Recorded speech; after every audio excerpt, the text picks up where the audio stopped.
آپ دیکھیں بڑی عجیب و غریب سی چیز ہے، اور اللہ تعالیٰ حفاظت فرمائے۔ تو ہمیں اللہ رب العالمین کے ساتھ ہمارا کیا معاملہ رہا اس کا بھی محاسبہ کرنا ہے، اور دوسرے نمبر پہ اللہ کے بندوں کے ساتھ ہمارا کیا معاملہ ہے، چاہے وہ اپنا پرسنل معاملہ ہو یا غیر پرسنل معاملہ ہو، جو بھی معاملات ہیں ان کا بھی ہم کو محاسبہ کرنا ہے۔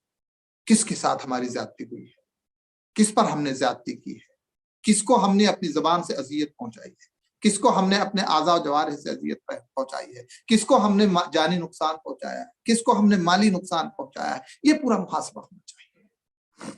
اور یہ مشکل نہیں ہے، اللہ کے حقوق کے تعلق سے تو ہم غفلت کا شکار ہو جاتے ہیں، لیکن حقوق العباد کے تعلق سے اس طور پہ غفلت کا شکار نہیں ہوتے کہ اگر ہم کو کسی سے کچھ لینا ہے یا کسی نے ہمارے ساتھ کوئی زیادتی کی ہے تو اس کا بدلہ کیسے لینا ہے، یہ چیزیں ہم نہیں بھول پاتے ہیں۔ لیکن عالی ہمت انسان، بلند ظرف انسان، کریم انسان، اللہ رب العالمین کی رضا کے حصول کا طلبگار انسان اور مسلمان، وہ اپنی انا کے لیے نہیں لڑتا، وہ اللہ کی رضا کے لیے چلتا ہے، اللہ کی خوشنودی کے تابع ہوتا ہے، انا کو کبھی آگے نہیں آنے دیتا۔ اور ہمارے اس دنیاوی معاملات میں جتنے بھی معاملات بگڑتے ہیں، خراب ہوتے ہیں، اس میں انا کی بات ہو جاتی ہے۔ تو اس لیے ہمیں اپنا بھی محاسبہ کرنا ہے اور دیکھنا ہے کہ کس کے ساتھ ہمارے حالات گڑبڑ ہیں، ان حالات کا بھی تصفیہ کرنا ضروری ہے، اس لیے کہ یہ بھی بڑی خطرناک چیز ہوتی ہے، اور اس سے بھی اللہ رب العالمین ناراض رہتا ہے، اور اس وقت تک ناراض رہتا ہے جب تک کہ ہم آپس میں ایک دوسرے کے ساتھ تصفیہ نہ کر لیں، صلح نہ کر لیں، سمجھوتا نہ کر لیں، حالات کو نارمل نہ کر لیں، ایک دوسرے کو راضی نہ کر لیں، ایک دوسرے سے راضی نہ ہو جائیں۔ یہ بڑی چیز ہے، یقیناً شیطان اس کو نہیں ہونے دیتا ہے، لیکن جب ایمان کے تقاضے کی طرف ہماری نظر ہوتی ہے تو پھر ہر چیز ہمارے لیے آسان ہو جاتی ہے۔ تو یہ بھی ہمیں کرنا ہے۔ یہ دو چیزیں ہیں جو بہت اہم ہیں، اور ایک تیسری چیز ہے جو انسانی ضرورت ہے، وہ یہ ہے کہ رمضان میں کھانے پینے کے تعلق سے تیاری۔ اکثر دیکھا جاتا ہے لوگ رمضان کے مہینے میں کھانے پینے، ان چیزوں کے خریدنے، ان چیزوں کے بیچنے اور ان چیزوں میں اتنا وقت ضائع کر دیتے ہیں، اتنا وقت ضائع کر دیتے ہیں کہ اکثر وقت اسی میں ضائع ہو جاتا ہے۔ کھانے پینے کی تیاری، کھانا پینا صحیح ہے، لیکن اتنا غلو نہیں ہونا چاہیے اس کے اندر کہ صاحب سارا وقت یا اکثر وقت جو ہے اسی میں چلا جائے۔ اس لیے پہلے سے ایک ترتیب بنانی چاہیے، جن چیزوں کی ضرورت ہے رمضان میں وہ پہلے سے خرید کے رکھ لی جائیں، تاکہ ان چیزوں کے خریدنے کے تعلق سے، اور یہ خاص طور سے عورتوں پر ڈیپینڈ کرتا ہے کہ عورتیں کچن کے تعلق سے ایسی بہترین ترتیب بنائیں کہ رمضان بھر جو ہے خرید و فروخت کے معاملے میں پڑتے ہوئے وقت ضائع نہ ہو، اور ساری ترتیبات ہوں، اور ان ترتیبات کے اعتبار سے کچن بھی مرتب ہو۔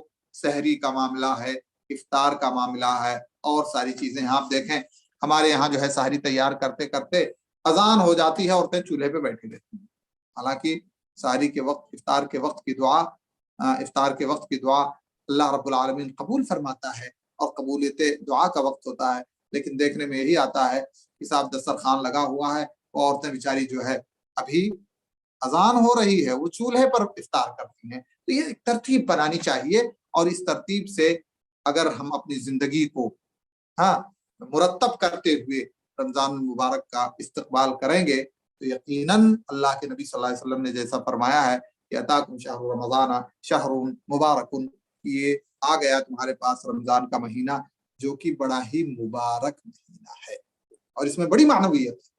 اللہ کے نبی صلی اللہ علیہ وسلم کے اس لفظ میں بڑی معنویت ہے، بڑی معنویت ہے، ہر اعتبار سے یہ مبارک ہی ہے، ہر اعتبار سے مبارک ہے، اور اس کے آثار، اس کی برکت کے آثار دکھائی بھی دیتے ہیں۔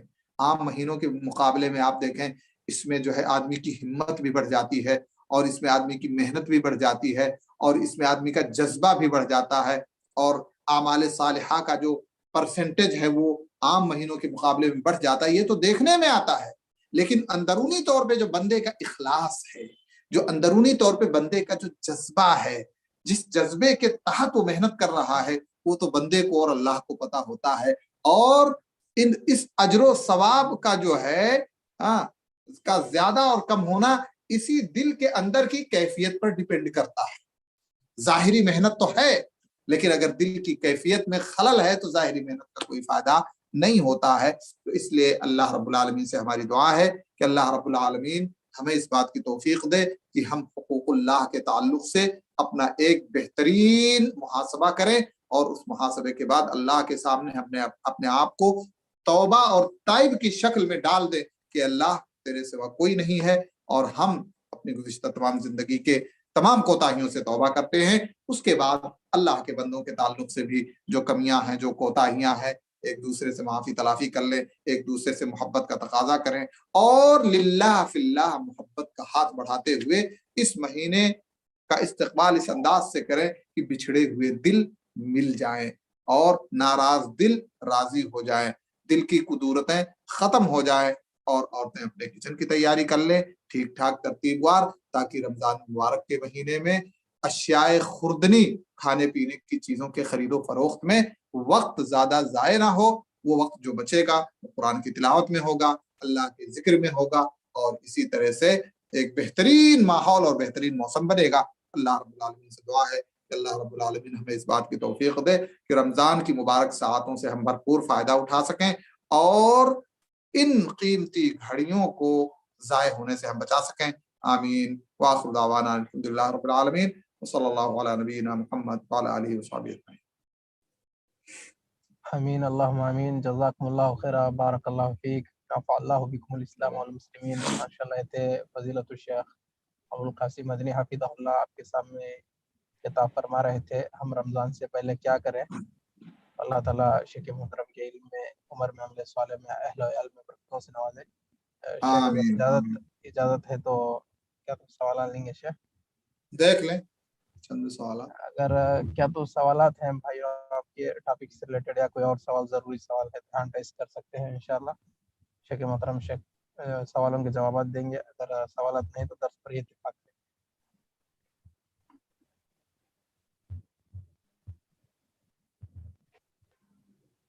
سوال ہے تو ہینڈ ریز کریے.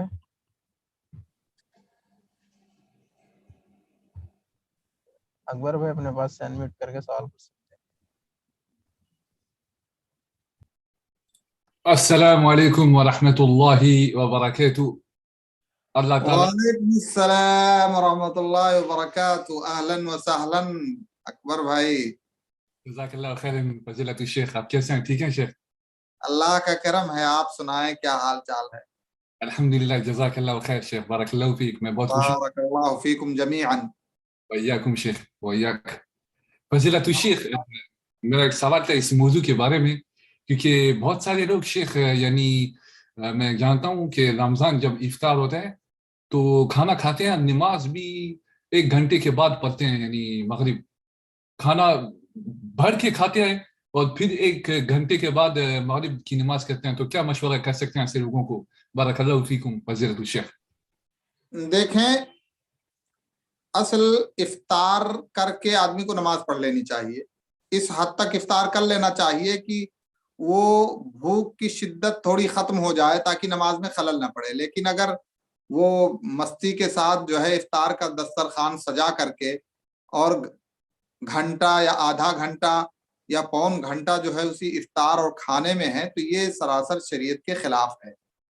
کیوں؟ اس لیے کہ حکم ہے نماز کو اول وقت میں بھی پڑھنے کا. اگر جو لوگ ایسا کرتے ہیں تو وہ تو نماز کو مؤخر کر دیں گے، تو افضل وقت کی عبادت سے بھی محروم ہو گئے. اور یہ سلف کا طریقہ نہیں رہا ہے کہ 1 گھنٹہ جو ہے افطار میں مشغول رہیں. تو اس لیے کھانے میں تو بہت ٹائم نہیں لگتا. اگر فل کھانا بھی آدمی کھائے تو 10-15 منٹ میں ہو جاتا ہے، مشکل نہیں ہے.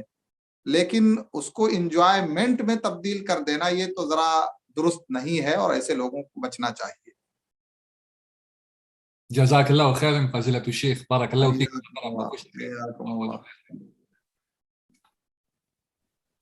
بارک اللہ فیک شیخ.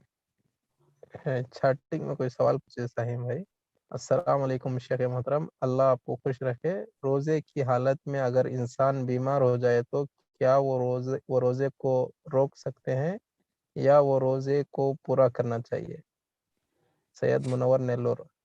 جی جی جی، دیکھیں روزے کی حالت میں اگر آدمی بیمار ہو جائے، ایک تو صحی بیماری ہوتی ہے اور ایک عادتی بیماری ہوتی ہے، اس کو بیماری تو نہیں کہتے، عادت کہتے ہیں، جیسے عورت کا حیض آ جانا اثناء روزے میں، تو اس صورت میں چونکہ کنٹینیو کرنا اس کے لیے پرابلم نہیں ہے، تو روزے کے احترام میں وہ اپنا روزہ پورا کر لے، لیکن قضا اس کو کرنی ہوگی اگر یہ سچویشن ہے۔ لیکن اگر کوئی بیماری آ گئی جو بیماری روزے کے کنٹینیو کرنے میں رکاوٹ ہے، تو اسے روزہ توڑ دینا چاہیے، اور اس کے بعد میں اس کی قضا اس کو کر لینی چاہیے۔ مثال کے طور پہ کسی کا شوگر بہت لو ہو گیا، تو اب ایسی صورت میں اسے فوری طور پہ کچھ نہ کچھ کھانا ہوگا، نہیں تو اس کے لیے ڈینجر ہو سکتا ہے میٹھی چیز، تو ایسی صورت میں وہ اپنا روزہ توڑ دے اور اپنی جان بچا لے۔ لیکن یہ ہے کہ اگر بہت زیادہ مشقت والی بات نہیں ہے، ایک نارمل ہے کہ آدمی اس کو انگیز کر سکتا ہے، بڑی مشقت نہیں ہے، تو پورا کر لینا چاہیے، اس لیے کہ اگر اس کو توڑ دے گا تو بعد میں اس کو قضا کرنا پڑے گی، اور قضا کرنا پڑے گی تو کب کر پائے گا، نہیں کر پائے گا۔ تو اگر بڑی مشقت نہیں ہے اس کے لیے، بہت یعنی نارمل بیماری ہے، تو ایسی صورت میں تو نہیں کرنا چاہیے، لیکن اگر واقعی بیماری یہ تقاضا کرتی ہے کہ ایسی صورت میں روزہ توڑنا ہی ہوگا تو توڑنے میں کوئی حرج نہیں ہے، لیکن بعد میں قضا ہوگی اس کی۔ جی بارک اللہ فیک اب شیخ۔ ایسی صورت میں ایک چیز کا خیال رکھنا چاہیے، جیسے اس نے روزہ توڑ دیا ہے تو اب وہ کھا پی سکتا ہے، لیکن اسے یہ احتیاط کرنا چاہیے کہ روزہ داروں کے سامنے نہ کھائے، تاکہ روزے کا احترام بھی باقی رہے اور روزے داروں کا احترام بھی باقی رہے۔ جی بارک اللہ فیک شیخ۔ حیاکم اللہ۔ شاید سوالات نہیں ہیں، اسی پر اتفاق کریں گے۔ الحمدللہ، اللہ تعالیٰ کا بے انتہا شکر ہے، آج کی مجلس کامیابی کے ساتھ اختتام پذیر ہو رہی ہے۔ الحمدللہ، اللہ کی شکریہ کے بعد ہم فضیلت الشیخ ابو القاسم مدنی حافظہ اللہ کا بھی شکریہ ادا کرتے ہیں۔ وانتم جزاکم اللہ خیر الجزاء بارک جمیعا۔ اللہ فیک وإياک شیخ۔ السلام علیکم ورحمۃ اللہ وعلیکم السلام وبرکاتہ۔ ورحمۃ اللہ وبرکاتہ۔